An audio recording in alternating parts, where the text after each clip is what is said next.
All right. Couple seconds late, but we're getting there. Um, Hi, everybody. My name is Joaquin Watai. I'm the author of the book PTS Dog, Post Traumatic Stress Disorder, and the Service Dog. Uh, and I wanted to do this Thursday, but I was too angry Thursday to come on and be rational. I was pretty upset. And we'll get into the reasons why and a little bit of discussion about ways that we can deal with the general public when we're out and about. And that's what we're going to talk about today. If you have any questions, I'm going to try to monitor them as best I can. My page is loading kind of weird. So hopefully you're seeing me. I've got one of my admins watching. Okay, I'm getting notifications, so that's good. Good, I'm seeing notifications. Hey, Scotty. Thanks, Shelly. Okay. So Thursday apparently was Discriminate Against Female Veterans with PTSD Service Dogs Day. I had two female veterans, two friends, people who I consider to be personal friends, contact me one after the other, both of whom were experiencing some access issues. One, we'll get to the second one. The first one was an incident with the general public, and this is something I don't think as a community we address in an educational manner. We get together and we bitch about dealing with people all the time because we have to deal with some really wild, stupid crap when we're out in public working with our service dogs. So I'm going to talk a little bit about the incident with the first veteran, and then I'm going to go into some resources that you have available and some thoughts on how to deal with it. So Thursday, I get a frantic message from a friend. I was just in the Walmart.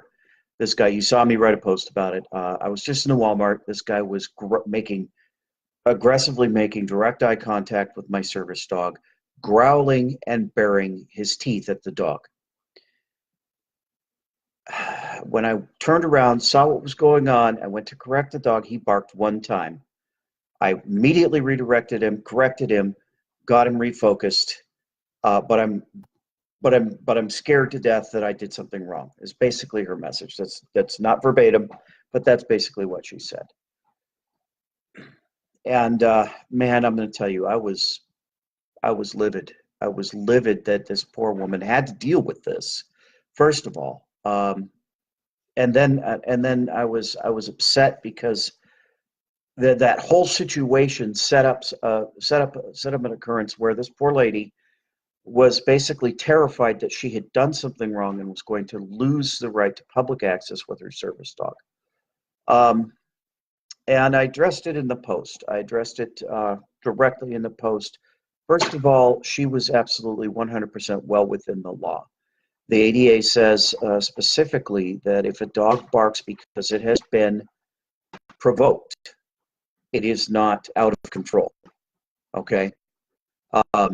That is provocation. I don't care who you are, who the dog is, or how well trained the dog is. Any dog, if you make direct eye contact with them, growl, and bare your teeth, any dog, no matter how well trained they are, is going to perceive that as a threat. Okay? That is provocation. That is a threat in a dog's mind. When two dogs who don't like each other brace each other, what do? Make direct eye contact, bare their teeth, and growl. This is common sense 101. Okay? This is not something you do to a dog, any dog in public. Whether or not it's marked or wearing a vest, if you're in a place like a grocery store where dogs don't belong, and there's a dog there, again, we're going back to common sense. It's probably a service dog, and you can tell whether it's a service dog or not by its behavior. If it's calm, if it's focused, if it's paying attention to his to its handler, it's most likely a service dog. Okay? This woman handled this perfectly, by the way. She immediately gathered in what was going on, got her dog focused, redirected, finished what she was doing, and then got out. But what this situation created was absolute panic for her. So bad, so far bad. She was sitting in her vehicle shaking when she messaged me, and she threw up because she was so terrified about the whole situation. And that, God, I was mad. I was hot Thursday. Be glad you weren't. Be glad we weren't doing this Thursday, because there would be a lot of very choice words being used. I was angry because nobody should have to go through this. Listen, this is something we all need to understand as service dog handlers. The general public, people in a large group, are idiots. I'm not trying to be ugly. I'm not trying to be mean. I'm telling you a fact. When you gather a large number of people in one place, the collective IQ lowers by about 90 points. Any of you who've had any experience dealing with crowds understand that when people gather in large numbers together, they turn stupid. Throw a service dog in the mix. Now you've got a large number of people in an area gathered together, and there's a dog. Oh, look, a dog. And they lose their minds. And the dumbest things possible come out of their mouths. And they might be wonderful people individually, but as a group, collectively, when they're all together and you're trying to deal with them, you're going to get stupid. Stupid is going to happen. You have to, as a handler, plan to deal with stupid. I'm sorry. There is no nice way to give you this message. You have to think about and plan how to handle stupid, because stupid's gonna happen. Okay, and there's lots of different tactics to deal with it. One is the smart ass shirts. I saw one that says "Keep calm." It's a dog, not a unicorn, on the back. We use humor. Patches that say, some of them are as explicit as saying "fuck off." No touch, no talk, no eye contact. Service dog, please do not interfere. Or service dog, do not pet. We put patches, we put labels, we put warnings on our dogs. They don't work. People don't read. People don't pay attention. All they see is, oh my God, a dog. Oh, and they lose their minds. Okay. Now, there's a couple ways we can deal with this, and like I said, we put the shirts on and the patches on the dog's vests, and we do that stuff, and sometimes maybe it has an effect, and somebody reads the patch and goes, oh, it's a service dog, and they turn and instead of gravitating to the stupid, they turn and go the different direction, and that's great. That's wonderful when it happens, but that's one time in 20. That the person actually pays attention and says, oh, it's a service dog. Okay. More often than not, you're going to get approached. People are going to talk to you. People are going to ask you questions. Your best, number one, most powerful tactic is to have a plan to deal with the stupid. Plain and simple. And if you're one of those people, and there are many of us, especially PTSD service dog handlers, who have very difficult time with confrontation, train yourself. Practice. Find a friend, your partner, husband, kids, your uncle, I don't care who. Find somebody to help you. And role play. Role play all the stupid questions, comments, and remarks that you've gotten, because you've gotten them. Think up dumb remarks and dumb comments. Give them a script. Have them go through the stupid comments. And plan responses. Oh my gosh, a service dog. Where? That's a great one. That disarms them immediately. You get questions. I was at a little restaurant, little mom and pop. They had literally no knowledge of the ADA. They didn't even know enough to know that they could ask, is that a service dog? And the waitress was a very nice young lady, but she has she talked to me. She asked me a couple questions, and she said, "Well, what's he for?" And I could have chosen to be just outraged. How dare you challenge me about my disability? Ask me what. Or I could do what I chose to do. I made a choice. I made a conscious choice to understand that she was asking from a complete lack of knowledge. And so, instead of deciding to take offense, I simply answered, "I'm disabled. You have to be disabled to have a service dog." And she said, "Oh, okay. I had no idea. I don't know anything about them." Okay, this was a completely innocent question, and one that would naturally come up in the conversation we were having. So, it's all about how you get your mindset, how you prepare yourself to deal with these kind of issues. Okay. Um, and the thing is you can't plan for all of it. No matter how stupid you think that you can predict that people in general out there are going to be, I guarantee they'll out stupid you. I promise. It's going to happen.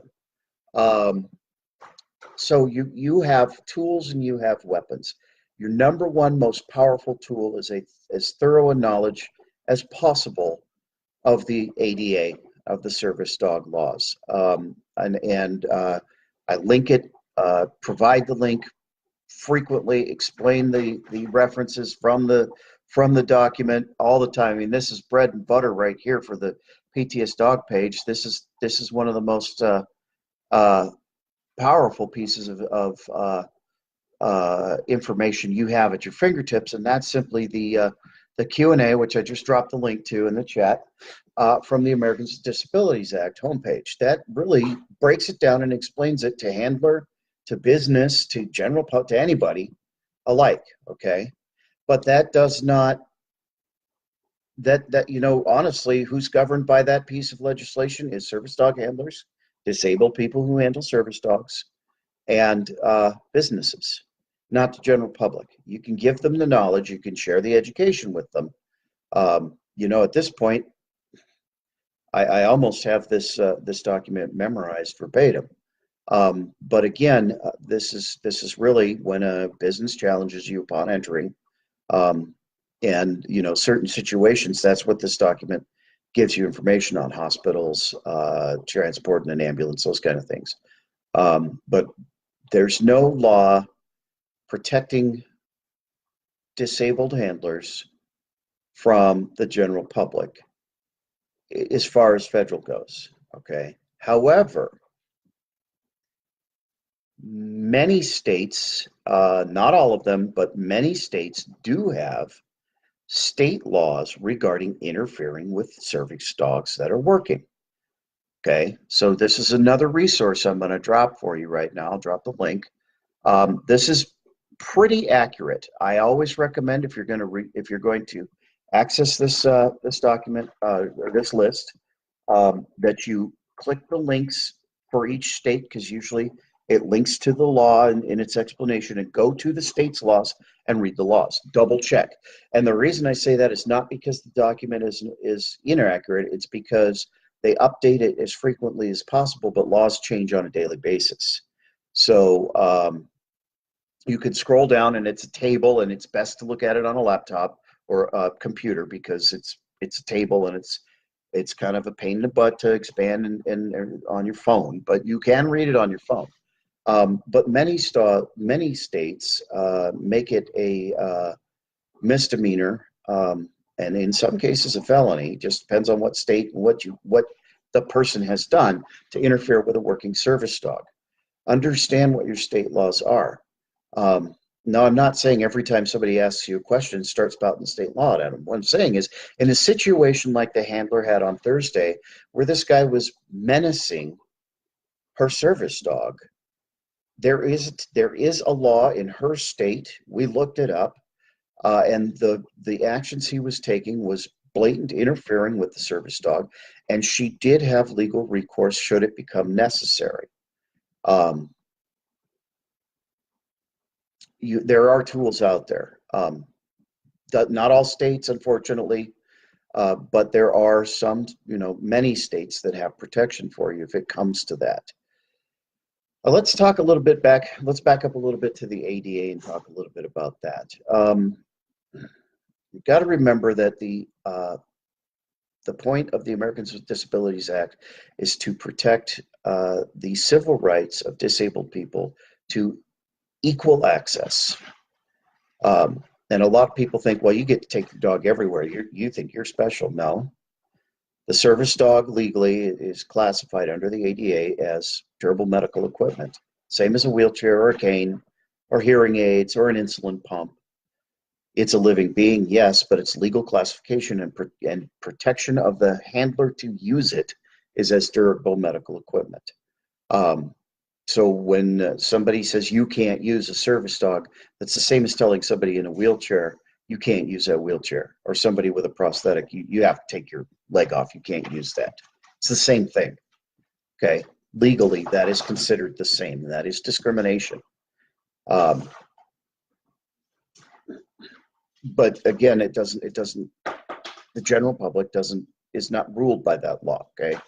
That law is there to guarantee access, but it's not there to protect you from stupid. You've got to arm yourself. You've got to prepare yourself for stupid. You really, I can't do anything but give you the tools and make sure you understand the laws and give you a couple tactics, a couple plans. Most commonly, when I deal with people who are trying to get Skeeter's attention while we're out and working, I just give them, I just look at them, excuse me, please don't distract him, he's working. And I keep moving, no matter what they say. A lot of times I just put blinders on. I tell Skeeter where we're going. We go where we're going. We get what we're doing done, and we just block out all the comments because there's comments. There's always comments. There's never been a time when I've gone somewhere with Skeeter that there weren't comments. You just got to prepare your brain for that. You've got to prepare for the fact that people are going to say something because, oh my gosh, there's a dog in here. Okay. The Smart Alecky t-shirts work. I've had people, in fact, I had the grocery store Skeeter and I frequent weekly. One of the stock guys, younger man, probably in his early 20s, saw my Keep Calm, It's a Dog, Not a Unicorn t-shirt and just died laughing. He said, that's great. And what was really funny was he read my t-shirt while a woman was trying to distract my dog, and it caught her attention because he read it out loud. And she stopped trying to distract my dog, like, oh, maybe I shouldn't be doing this. Okay, the t-shirts can work. I'm not saying that try to sell you t-shirts. Print your own t-shirts. Doesn't matter. But what I'm saying is that's a tactic. That's a strategy. Wear a t-shirt that says it's a service dog. Leave it alone. Put it on the dog. They don't read I'm telling you though, people don't read patches. They just don't. It's, oh, there's a cute dog in a vest. Oh my gosh. Oh, and then their brains fall right out of their heads. And it's just lying in a little pink puddle on the floor. And they turn into mindless idiots. Okay. You've got to prepare to deal with it. Some of us have a great command voice and are able to say, stop, back off from my dog. And people will listen. Unfortunately, that works pretty easily for men, but not women. And I hate that fact. I hate that fact that there are people out there who think if you're a woman with a service dog, that they have some kind of right to push into your personal space and interfere with you. But they exist, okay? That's terrible, but you can plan to deal with it. And another powerful disarming tool to use with those people is sarcasm.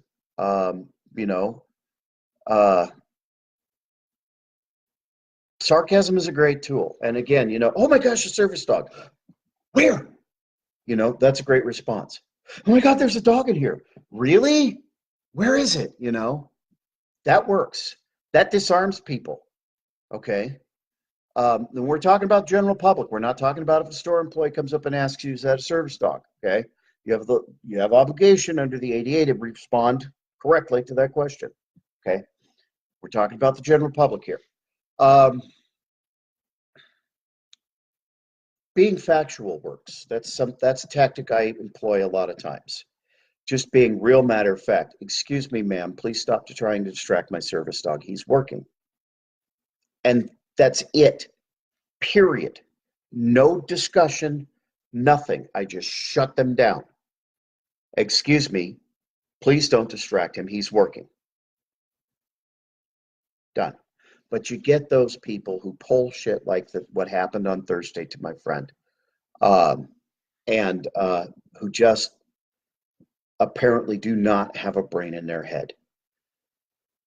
That's where understanding that you are protected, you're protected if your dog acts like a dog in a situation where it's provoked. The ADA is a wonderful law. It is written the ADA understands. The law is written with understanding that no matter how well trained it is, it's still a dog. And there are going to be situations where it's going to react like a dog. Okay? And the ADA makes a direct provision for that. If the dog is not under control, the handler must be taking immediate and effective action to regain control of the dog. And that is what this handler did. She did everything exactly right. This was not her fault. It certainly wasn't the dog's fault. The dog was provoked. Okay? And she regained control of her dog, refocused her dog, finished what she needed to do, and got herself out and safe. Got her dog out and safe. Okay? She did everything right. And then, and like I said in the post, it speaks volumes to what an ethical handler she is, that she then said, oh my God, did I screw up? Did what I do, what happened was what I did wrong? And it was not. And she reached out and asked. And, you know, if you don't want to message the page and ask, you know, there's a really cool tool on the link up to the ADA that I dropped for the, on the ADA website itself, just ada.gov. There's a really cool tool. If you go to ada.gov, and hang on a second, I'll tell you where on the page it is. You scroll down a little. There is a, well, you know what? Maybe, let me back up for a second. Maybe it is. Yeah, okay, my bad. It is on the document to the Q&A and the ADA page. There is a number, 800 number, toll free to the ADA information line, and you can call the ADA. I've called at weird times and gotten somebody. I don't know if they're 24/7, but they're open. They're not. They're Monday through Friday, 9:30 through 5:30. Thursday, 12:30 through 5:30 Eastern Time. You can talk to a specialist. So business hours on the East Coast, you can actually talk to an ADA specialist. And instead of messaging me, she could have called the ADA hotline and talked to. They're there. That's where they're there for. This just happened to me, and I don't know if I'm in the right or not. Explain the situation, and these people are very well schooled in the law, in the ADA, and they will answer you. They will give you an answer, whether you were acting within the confines of the Americans with Disabilities Act or not. I've used them. I referenced them. I called them while I was working on the book to make sure I was interpreting the law correctly. That's what their job is to help explain and interpret the law as it stands currently. So use that tool. Use PTS Dog. Use another service dog support page if you know that they're reliable and that they provide accurate information in regards to the law. If you used a training organization, contact your organization if you're having trouble. Excuse me. But my point here is reach out. Reach out and double check yourself, because you're going to learn from that experience. And guess what? Your dog's going to learn from that experience. And you're right, Oink. It's the fact that she had to even go through something like that. What just really, really grinds my gears is at least the guy was wearing something, probably a ball cap indicating that he was a veteran, and he treated another veteran that way. And that's just, Even in the veteran community, there are those guys, and that guy is that guy, and it's really unfortunate. But they exist; they're out there. So your number one most powerful tool is as thorough an understanding of the law as possible. It really is, and I'm not saying everybody become a lawyer. I'm saying do a little reading, skim it over. There's not a day goes by that I don't look at the ADA just to reference, just to make sure to answer a question. I always double check. I try to add a reference when I answer questions, and that's daily. Um, that's every day. I look at it every day. It's part of what gives me the right as a disabled person to use my service dog to assist with my disability wherever I go. And it doesn't, I'm sorry, I misspoke. The ADA does not give you the right. The ADA secures that right. You have the right. It's a natural right in the sense of the way that the Constitution was written. You have the right to try to pursue life, liberty, and happiness. That's in the Constitution. Okay, you have that right. The ADA protects your right, protects your legally protects your ability to exercise that right. Um, it does not grant the right; it protects it. Um, and when people interfere with that right, okay.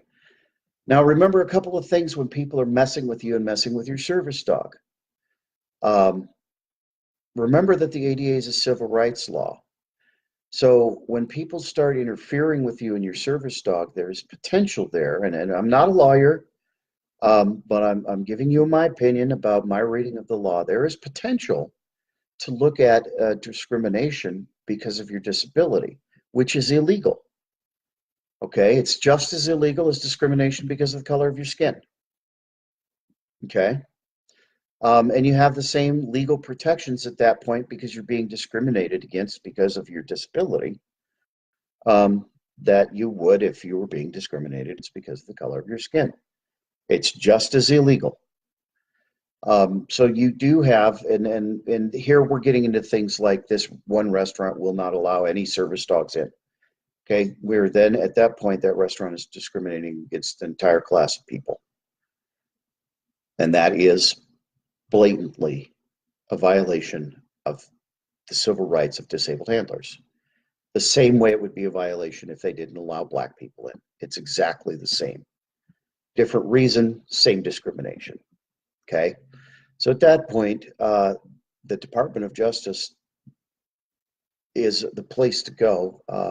Start at the state level. If your state has a state Department of Justice, report it there, or an equivalent. In some states, it's other places like I remember in Oregon, I had an issue with a small hotel. In that state, it's a customer service bureau that deals with access complaints for disabled people. So you're going to have to do a little research, but look at your state laws, understand what they are. I gave you the link earlier. I'll drop it in here again. Um, and again with the caution, double check. Click on the link when you read the state laws in the table. Click on the link. Double check. Go and make sure that law hasn't been updated or changed. And look at your state's Department of Justice webpage. If you need help finding it, contact PTS Dog. Contact the page. We'll help you. If it's there, if we're able to locate it, we'll dig it up for you. And that's what we do. That's why we're here. That's why I have an admin team. It's to help answer these questions. It's to help pull together these resources in one place where it's easy to find them. And sorry, I'm checking to see what my moderators are doing.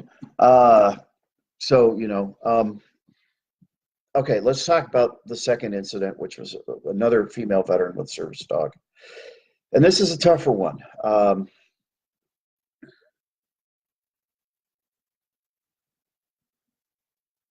What is Ed? I'm missing what you didn't know. What you know, but want to see if I know. Hang on, I'm trying to. Here we go. What happens when the cops overlook your service dog? What it, not you're going to have to explain the situation, Ed. I don't. I need a little context because I don't want to guess and give and go the wrong direction with that. So I'll wait and see if you drop in a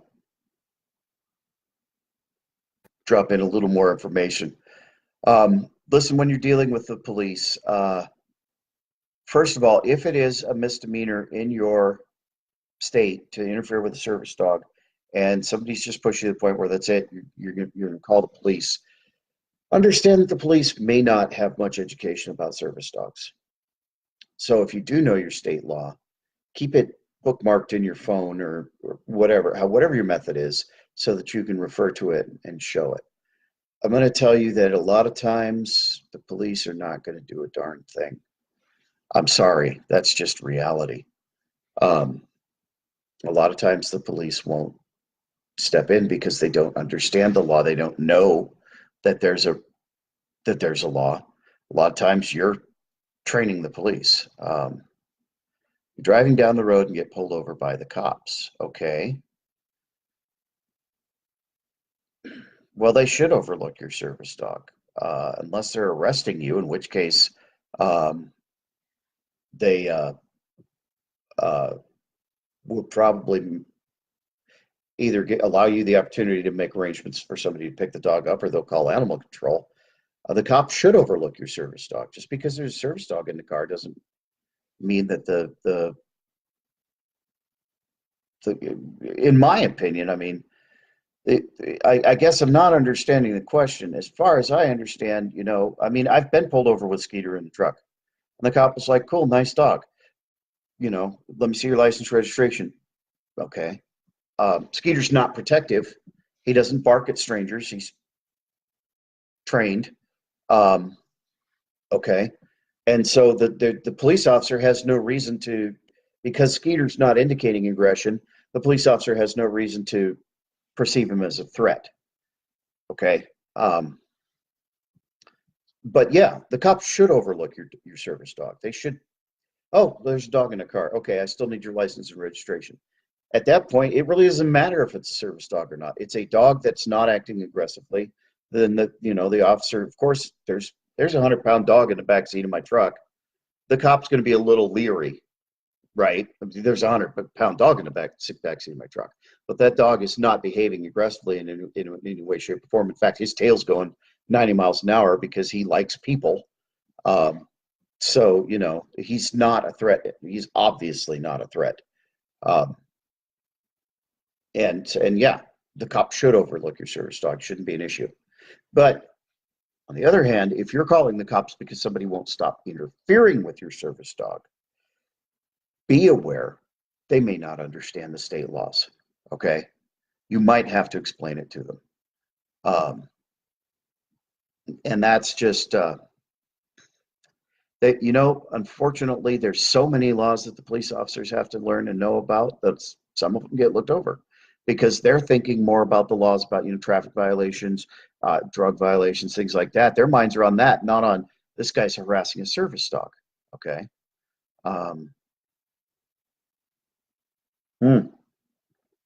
Yes, Ed, I have. And I followed up on the story and I did a little investigation, and it's still not real. The service dog survived and is back working, but it's still not real clear. The whole situation was pretty muddy. On one hand, it was ruled a justified shooting, and on the other hand, in civil court, damages were awarded. That's a case-by-case basis. And again, if your dog's acting aggressively,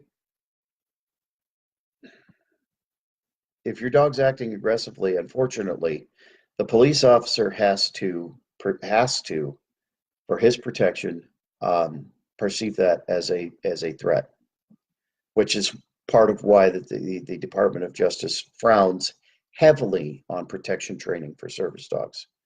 They should not be protection trained. You should not have aggression training for your service dog. Blocking is one thing, and that's acceptable. Growling, barking, that kind of things. Hey, Bob, that's not acceptable under the law. And if you're taken to a court of law over the service dog, and you have aggression trained that dog, at that point, legally, it could be perceived as a dangerous weapon, in which case it no longer falls under the protection of the Americans with Disabilities Act.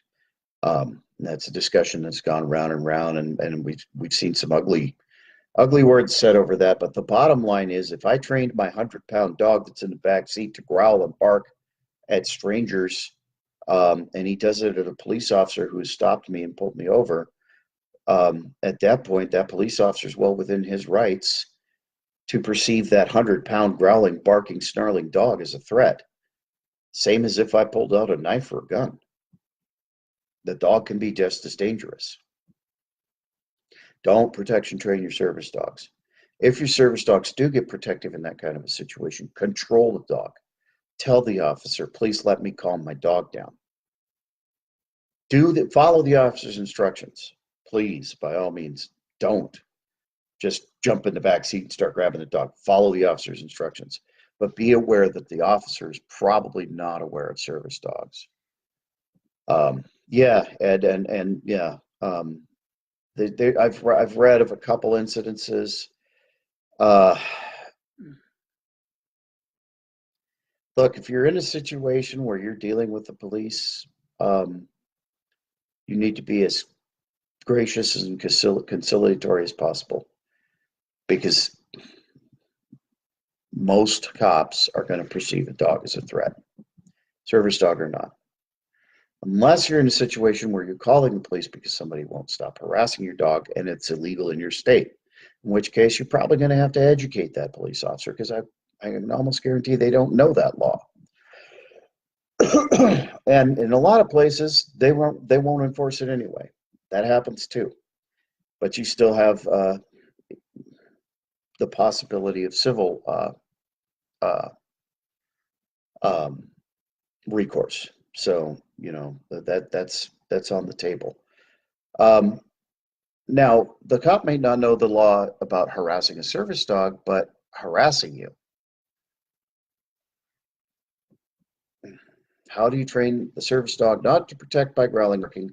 Because dogs do bark. Yes, dogs do bark, but the ADA talks about that the handler is supposed to regain control. If Skeeter starts barking, I do redirect his attention. I'm not going to tell people how to train dogs. I'm going to tell you what I do is I get his attention refocused on me, tell him to leave it, to ignore it, and keep his attention on me. That's what I do. That took a lot of training. It took a lot of situations where there was something that he wanted to bark at, where I got in front of him, physically blocked him, got his attention, told him to focus, watch me. That's our little sign. That's our hand signal that he's supposed to be looking up here, not at the squirrel. And then rewarded him for focusing and watching me. And we did a lot of repetition of that. Repetition, until it got to be muscle memory. If I step in front of him and say, watch me, or focus, he stops. Because at this point, it's just natural. Dad said, watch me. In fact, he's looking at me right now while I'm saying it. Okay? That's just practice, training. That's the method I used. That's not the only method. There are other methods.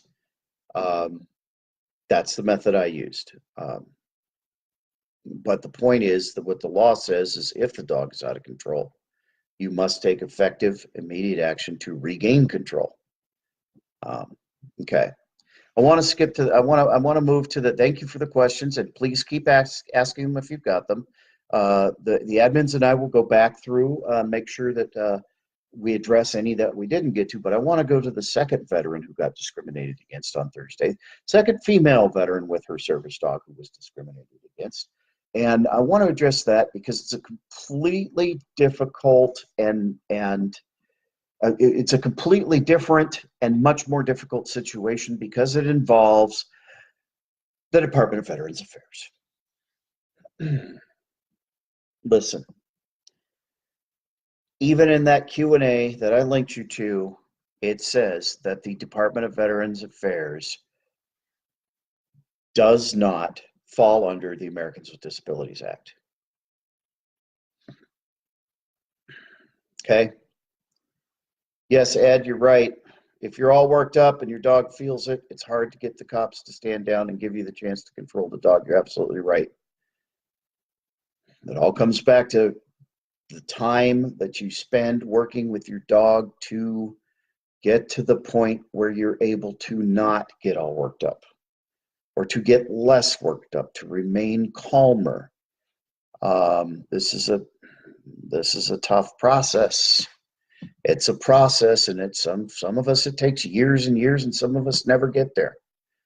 Thankfully, the only interaction I've ever had to deal with the police is traffic violations, stupid ones. I had a turn signal out, that kind of thing. Thankfully, I've never had to be involved in a situation where the cop was ready to draw a gun. I'm grateful for that. If you are in those kind of situations frequently, you need to learn to keep your cool. You need to train your dog to remain cool no matter what. You need to have an off word, stand down or something with it the dog will immediately respond to. That takes a lot of training, and it takes a lot of exposure and a lot of practice. But if you're in those kind of situations frequently, you owe it to your dog to train the dog to be able to shut it off so that the dog is not perceived as a threat.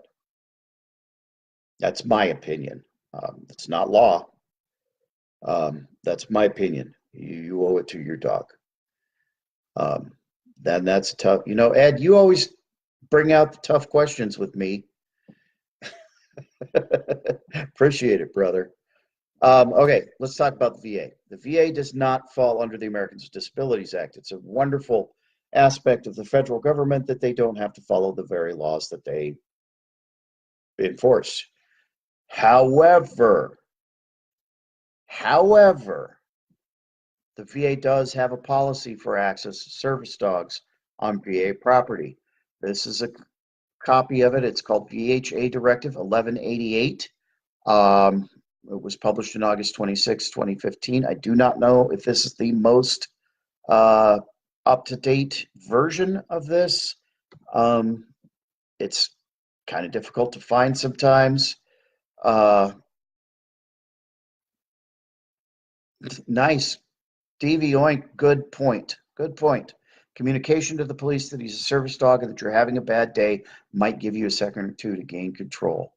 Good point. Communication with the cop, absolutely. Back to the VA. Let's talk about the VA. Second veteran contacts me and says, "I'm livid. I'm about ready to explode. I was just denied access to the orthopedics clinic with my service dog." Okay, so she explained the situation. Goes to wait for the appointment, sitting in the waiting room with service dog, perfectly behaved. I've met the service dog personally. Skeeter likes the service dog. They're friends, they're buddies. Very well behaved, very well trained dog. Dog's there at her feet doing what the dog's supposed to be doing. Nurse comes out, or whatever, whoever the person is who comes out and calls. She stands up, looks at her and the dog and says, "Do you have somebody else here?" And she goes, "Why?" "Well, you can't bring the dog back. That's our policy." Yes and no. Okay, let me read you the VA's policy as published in VHA Directive 1188 as of August 16th, 2015, or August 26th, 2015. All VAs have this. It is a VHA directive. Whether or not they follow it is a different story, but all VAs have this. Here is their policy. Let me get to it. A service animal is not permitted to access certain areas of VHA property to ensure that patient care, patient safety, and infection prevention and control standards are met. Areas on VHA property that a service animal may not access include, but are not limited to, operating room and surgical suites. That's a no-brainer. Even the ADA says that service animals cannot access operating room and surgical suites. And here's the little VA's catch-all that says we can make our own rules. Areas where invasive procedures, but here's the key word, are being performed. Not can be performed or may be performed, but in the VA's own wording, are being performed, okay? That's an important word. That's a very important word, okay? Because you have that word are. If you are going into a private room in the orthopedics clinic and they are not performing invasive procedures in that room under the VHA policy because that room is not being used for an invasive procedure, the service dog is allowed. Okay? However, the VA, in all of their policies regarding service dogs, have left themselves the opening, the caveat, that they can make up their own rules, basically. There's no really gentle way to put it. Even in their policy that they published in the Federal Register in October of 2016, where it says we will follow the applicable federal law, which is the ADA, they left themselves the back door that individual clinic and hospital directors can still make up their own policies. This is something that a lot of us are dealing with and battling because it's not right. Here's a couple of things you need to know about the VA. First of all, I gave you the link to the VA Directive 1188. Read it. Be very familiar with it because it also says what you can't do. It says the situations where the VA is going to tell you no dog, no matter what. Okay, be very familiar with it. Understand it if you're taking your dog to the VA. Okay, you do not have, under federal law, your right to take your service dog to the VA is not protected by the Americans with Disabilities Act. It should be, but the government likes to make laws and then exempt itself from them. Okay. Here's what you need to know about the VA. First of all, it is your civil right as a disabled individual to train and use a service dog. The VA doesn't have to approve. In fact, legally, unless your doctor is prescribing the dog for you, it's none of the VA's damn business. It is your right as an American citizen to use a service dog as a disabled person. If you are not disabled, no matter how well trained the dog is, no matter how much you want the dog with you, it's not a service dog and you're not protected by the Americans with Disabilities Act. It's right in the name of the law, the Americans with Disabilities Act, okay? If you're not disabled, it's not a service dog and you're not protected.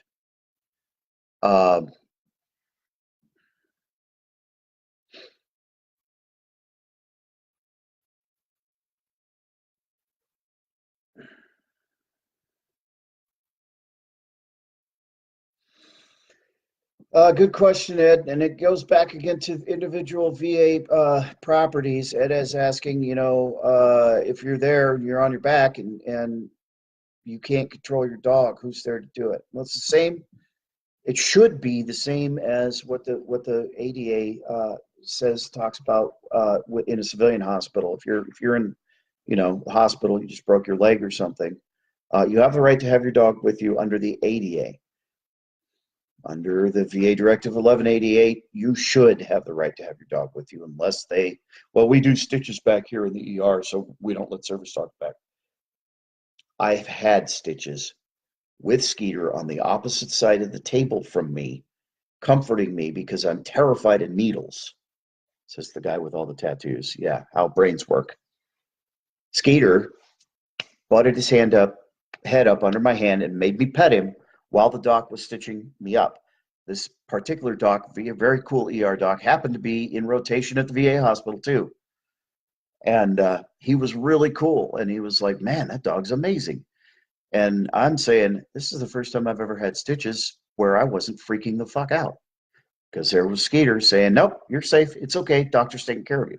Okay. That's the way it should work. If I was in a position where I couldn't walk him, couldn't care for him, and this was 3 stitches, I cut my noggin chopping wood, had a branch jump up and bite me. That's the way it should work. Okay. If you're in a position where you can't walk the dog, under the Americans with Disabilities Act, it is your obligation as the handler to make arrangements for somebody to care for the dog. The dog can be with you, but it's your job as the handler to have a friend or family come walk the dog if you're unable to. If you're able to move and walk, and can take the dog out and potty it while you're there for treatment, if you're able to do that, you have the right to take your dog. The only place you don't have your right to take the dog in a medical facility is the VA actually is the same in this as the ADA is in surgical suites and isolation rooms, such as the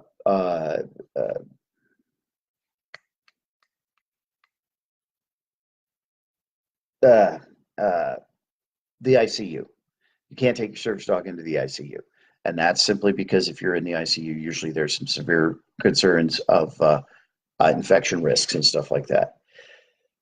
So some tools you can use dealing with the ADA. Obviously, I just provided you VHA Directive 1188. Print it out, know it. You might have to take it to the patient advocate office, plop it on their desk and say, this is the VA's policy. How come I can't take my service dog with me to go to this appointment? Okay. Many VAs, I've really had a lot of luck with VAs in that things like when I went to the VA in Michigan and here in the VA that I go to in North Carolina, when I have to get blood drawn, I said, what's your policy? Is it okay if my dog comes with me? And they said, yeah, just fine. Just have him sit over there. And he sit over there. I'm petting him while they're sticking me in the other arm. And it was not a problem, which is great because, again, I'm terrified of needles. I hate them. But with Skeeter there, I'm not freaking out. Now, this is different. This is even before I was in the Navy. I had a nurse ask if they were going to have orderlies come restrain me to draw blood. That's how scared I am of needles. Okay. This is before PTSD and all that stuff. With PTSD and all that stuff, I've scared people out of the room who were trying to draw blood. With Skeeter by my side, I'm just sitting there petting my dog, paying attention to him and not paying attention to the stick. And I got to tell you, here's how much difference it's made with Skeeter there. The last 3 sticks I got where I had Skeeter with me, I didn't even feel the needle.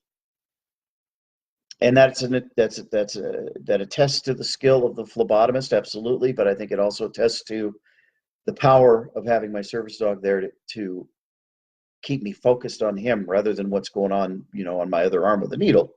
Okay. But then there was the VA in Roseburg, and their policy was that, no, you cannot have your service dog. It just so happened that the sister of a veteran who I donated a Malamute to train as a service dog, good friend of mine, happened to work as a phlebotomist there and volunteered every single time I went to draw blood to take her break and sit with Skeeter just outside of the room so that I could get my blood drawn. Okay, so I've lucked out. I've also had a situation recently for safety reasons. For the safety reason of the dog, my VA does not allow him to go back to X-ray, and I absolutely 100% agree. He does not need to be exposed to that radiation. I didn't realize I was going to need an X-ray that day. I didn't have a secondary handler, so I asked if I could come back the next day and get the X-ray so that I could come without Skeeter. Okay? And I don't have a problem with him not being allowed in X-ray because I don't like being exposed to any more radiation than is necessary. Why expose him to completely unnecessary radiation? I don't have a problem with that policy. I agree with it. Okay, that's me. He's got steel and stuff in his collar and his vest. I would never take him near an MRI machine. It's a magnetic resonance imager that could harm him. Okay, I don't take him to MRI appointments. Do I struggle during those appointments? Do I have a lot of trouble dealing with? Yeah, absolutely. But I'm not going to endanger my dog. Use your brains, use common sense. I always take a secondary handler when I go to get my eyes checked at the VA. Why? Because the room where you have your eye exam is a freaking closet. With two people in there, there's barely enough room to move. With a 100-pound dog on the floor, it would fundamentally interfere with the doctor's ability to do their job because there's not enough room for them to get between me and the side of the machine and back and forth and, A, B, A, B. It would interfere with their ability to do the job. That's in the ADA. It's not an unreasonable request for me to not have my dog in that little tiny room. Okay, we have to be, as handlers, we have to use common sense. We have to think.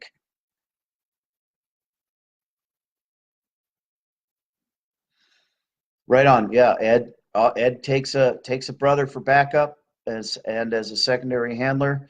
Uh,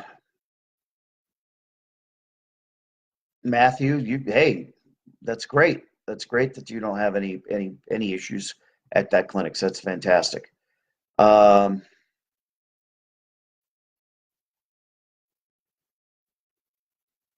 Stephen, well, I'm glad you're.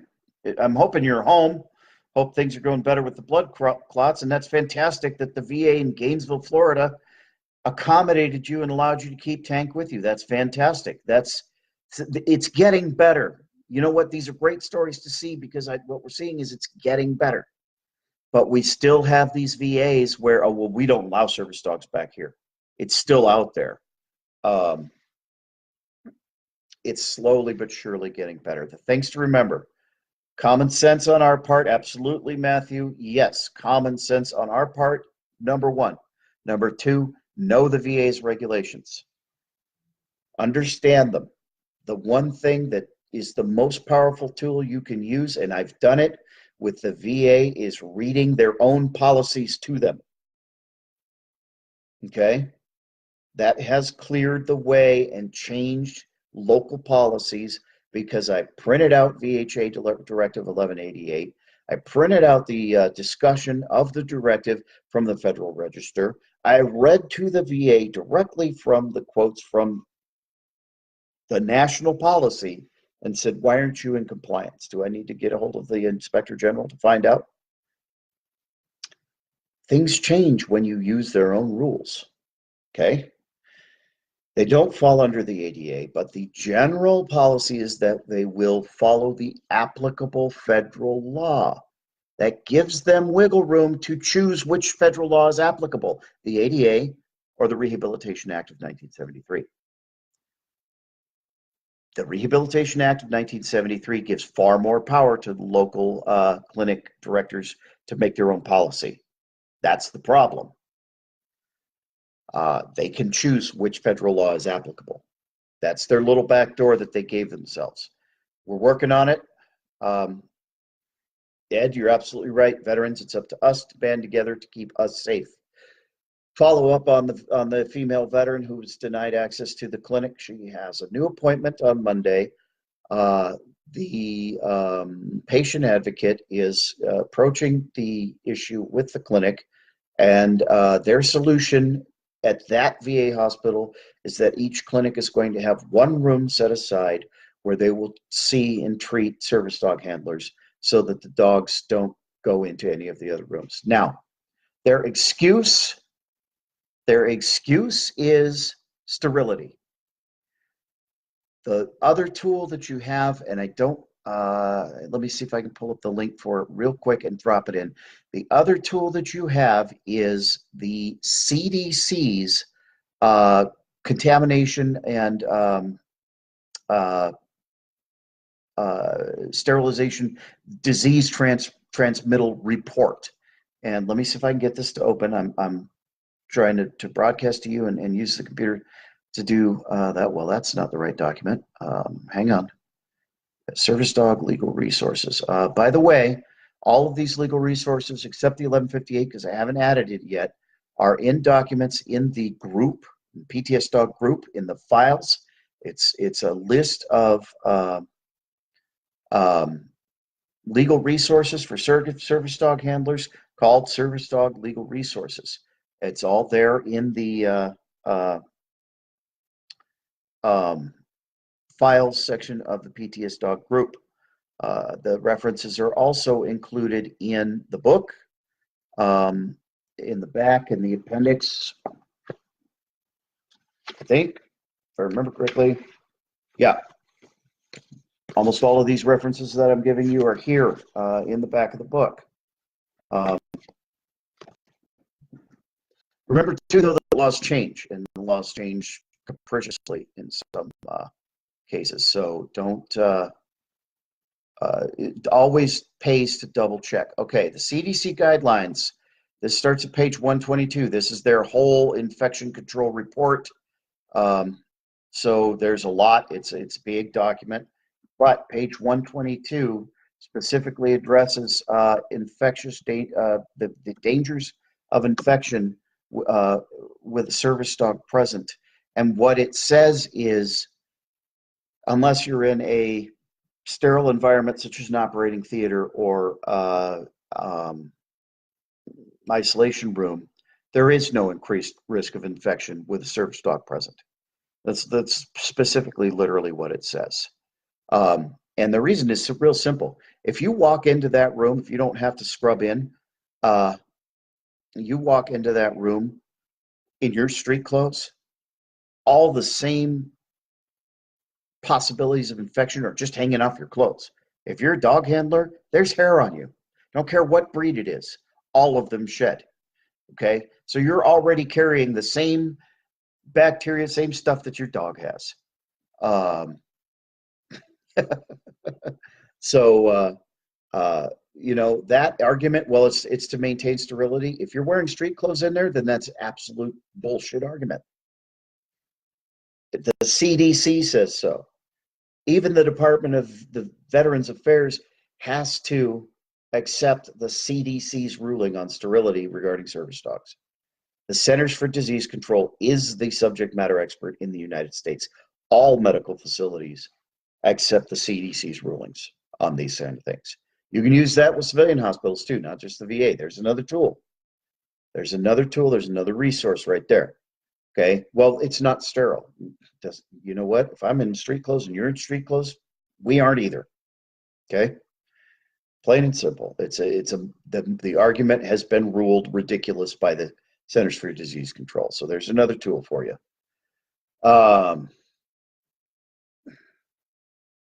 So anyway, things are being handled, maybe not in the most 100% acceptable manner at that VA, but it is being handled. Our veteran will get to have the appointment that is necessary with her service dog. So a solution was come to. Yeah.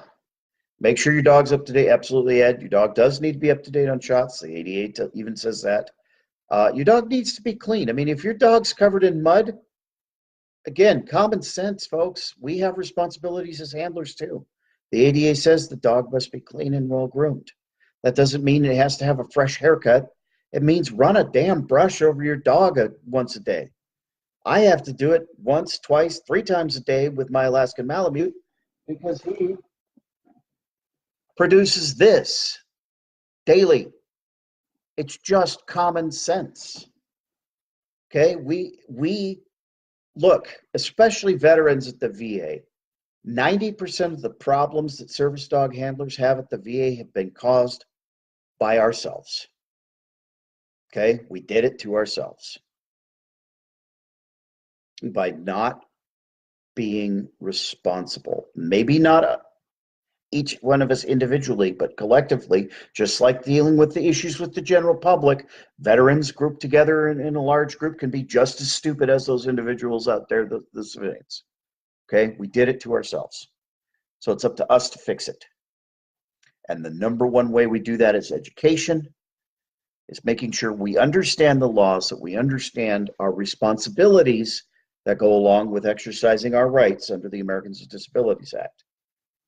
And we step up to the plate and set an example to the community. And you know what? You know, those of you who are out there and you're doing your best and you're trying to make sure that your dog is up to par and, uh, that everything's good to go. Good. Keep setting that example, please. But if you're that jackass who's taking your 7-month-old puppy to the VA and insisting it's a service dog when it has no training, I'm sorry, but you're fucking it up for everybody. Take the time, do it right, train your dog, understand the laws, understand the VA regulations, do it right. Please. That only benefits all of us. Being a jackass about it hurts everybody involved. You need some education. You need to know where to find the information. Here's a place to start. The whole reason I wrote this book is because I was looking for the information and I had to dig all over the place, all across the internet. I did hundreds of hours of research. And you know what? Joe veteran on the street who's just trying to get through the day may not have the patience or the ability to take the time and the focus to be able to do that. Okay, I wrote this book because it didn't exist for my brothers and sisters, because it didn't exist for me. And since it wasn't there, it didn't exist, you know what? I said, well, I got the training. I know how to do this. So I created the handbook that didn't exist. If you don't have a copy of this, you need to get one. And I'm not saying that because I want to make money. I'm saying that because this is one place, 100 pages. Exactly. That's page 99, 100 pages. It's short for a reason. Short, sweet, and to the point. Almost any situation you can think of, dealing with the public, dealing with public access, answering the challenge questions from the ADA, all of that. It's all covered in here. It's all here in one place where you, if you needed to, you could put this in your back pocket, carry it with you and go, I read about this in the book. Hang on, wait a minute. Look, according to the ADA, you can only ask me, is that a service dog required for a disability and what tasks is it trained to perform? It's in here. This is the reference guide because there is no reference guide. That's why I did this. That's why this page exists. That's why I'm here talking to you. That's why I have a staff of admin who's does our best 24/7 to be available so that if you're having an issue, you have a question, you need to know, we can try to get you the answer as quickly as possible. Okay, that's why this is here. It's not because I want to make money, it's because I want to make sure nobody else has to go through the same kind of crap I went through. Buy the book. Don't buy the book. It doesn't matter. What matters is that you get the information. The point of all of this is the information, okay? It's because the information is there. You can Google it. You can search it. You can look it up, but it takes hours and hours and hours and hours. So I did it for you, and I put it all in one place where it's easy to find. Borrow it from your buddy if he bought it. Some places have it in their local libraries. DV Oink bought copies and donated them to a couple of the local libraries. Okay, check it out. If you can't afford to buy the print version, there is a PDF version that you can buy for, I think it's $6.95. Don't quote me on that. I'm not 100% sure. Okay, I still make a little bit of money off of that, and maybe make a buck. But that doesn't really matter to me. Okay, I'm not in this for the money. I'm in this because, guys, you tell me about the challenges that you faced, and I can tell you personally, I've been there and I've done that. It happened to me. It's happened to me multiple times, especially the challenge you can't come in here with that dog, especially those kind of challenges. And there was no one place I could go to pull together the information I needed to stand up to that. So I decided to find it out. I decided to learn, and I decided to create a tool to share that knowledge with everybody that I could.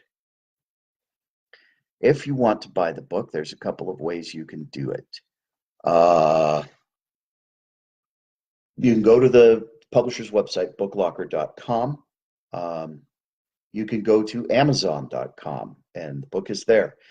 If you use Amazon.com, please consider using smile.amazon.com and choosing the DV Farm as the charity of your choice.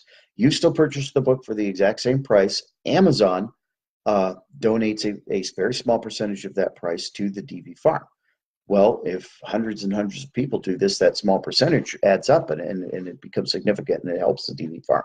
You can also find it on barnesandnoble.com. I need to wrap this up. I've been going for a little over an hour. I do want to let you know that I am working on the second PTS dog book. It is not a resource. It may have resources in it, but it's not designed to be the tool that the first book is. The second book is going to be the stories of disabled veterans who use PTSD service dogs to assist with their disabilities. I think it's important that we get some collective experience, knowledge of that collective experience out there.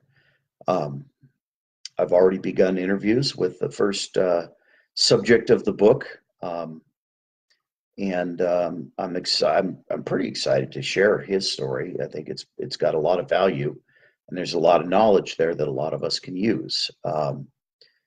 But it's, again, education has always been my goal, and awareness through hearing the stories of others who use PTSD service dogs is a great way to educate.